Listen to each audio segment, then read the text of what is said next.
Girlfriend আছে কার কার দেখি হাত তোলো। মাশাআল্লাহ, সাহস আছে ওদের, বুকের পাটা আছে। হাত নামা বেটা। এই গার্লফ্রেন্ড বয়ফ্রেন্ডের সাথে আমাদের কোনো সম্পর্ক, আমরা বিয়ে করব। কি করব? বিয়ে করব। চেয়ারম্যান সাহেব বিয়ে করাই দিন এগুলোরে, আপনার দায়িত্বে দিয়ে গেলাম। এই গার্লফ্রেন্ড বয়ফ্রেন্ড এগুলো ইসলামের কালচার নয়। বিয়ের চেয়ে ভালো কাজ পৃথিবীতে হতে পারে। বিয়ে করতে গেলে বাপে বলে আগে নিজের পায়ে দাঁড়া। তো এতদিন ও কার পায়ে দাঁড়াইছে?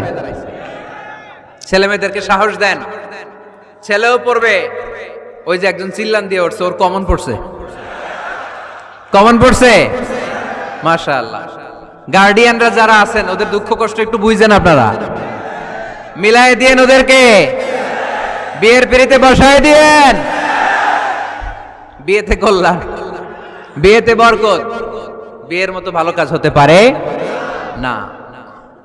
সব নবীরা বিয়ে করেছেন। আর নিকাহ মিন সুন্নতি, বিয়ে আমার সুন্নাত। ফামান রাগিবা আন সুন্নতি ফালাইসা মিন্নি, যে আমার সুন্নতকে ভালোবাসে না সে আমার উম্মত হতে পারে না। বিয়েটাকে সহজ করে দেন। যেই সমাজে বিয়ে সহজ ওই সমাজে জিনা কঠিন, তাই না?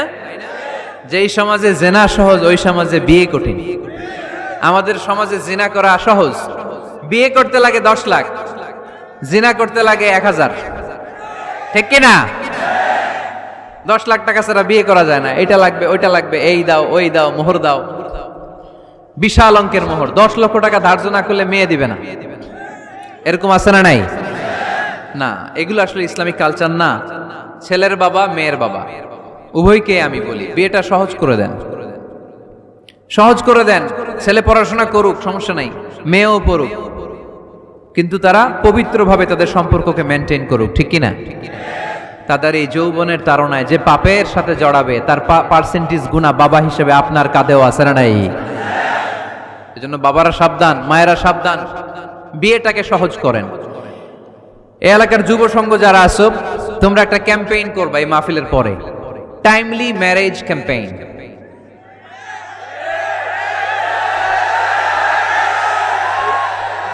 Timely marriage campaign. সময় মতো বিয়ে দিতে হবে, দেরি করা যাবে। বাপ মা বুঝে না, একজনকে হুজুর আব্বাই বুঝে না। গার্ডিয়ান যারা আছেন একটু সদয় হন। ওরা যে পাপের সাথে, পাপের রাস্তা যে ওরা চিনে যাচ্ছে, পাপের পথে যে জড়িয়ে যাচ্ছে, আল্লাহর সুপ্রিম কোর্টের কাঠগড়ায় আসামি করে আল্লাহ সেদিন আপনারে দাঁড় করাবে।